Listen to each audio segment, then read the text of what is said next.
యువతను సిద్ధం చేస్తున్నారు జగన్. ఎందుకంటే యువత ఎప్పుడు కూడా జగన్ వెంట ఉంటారు, అందులో నో డౌట్.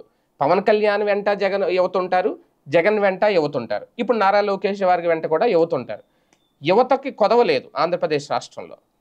కానీ ఆ యువతకి అవకాశాలు ఇవ్వడంలో ఇప్పుడు రేపొద్దున జగన్ ఎంతవరకు సక్సెస్ అవుతారు అనేది ఇప్పుడు యువతను ప్రిపేర్ చేస్తున్నారు. వైసీపీ యువజన విభాగాన్ని ప్రిపేర్ చేస్తున్నారు. చాలా సూచనలు ఇచ్చారు, చాలా సలహాలు ఇచ్చారు.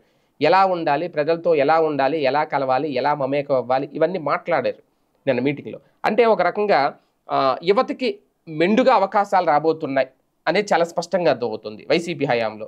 వైసీపీ కనుక అధికారంలోకి వస్తే మంచి అవకాశాలు వస్తాయి. అయితే అధికారంకి వచ్చే ముందు కూడా, ఎందుకంటే రేపొద్దున్న 225 స్థానాలు కనుక అయితే ఆంధ్రప్రదేశ్లో ప్రస్తుతం 175 నియోజకవర్గాలు అందరికీ అవకాశాలు కల్పిస్తారు. అలాంటప్పుడు యువత అవసరం. అందుకే యువతని మేలుకొలుపుతున్నారు, యువత అవసరాన్ని గుర్తించారు.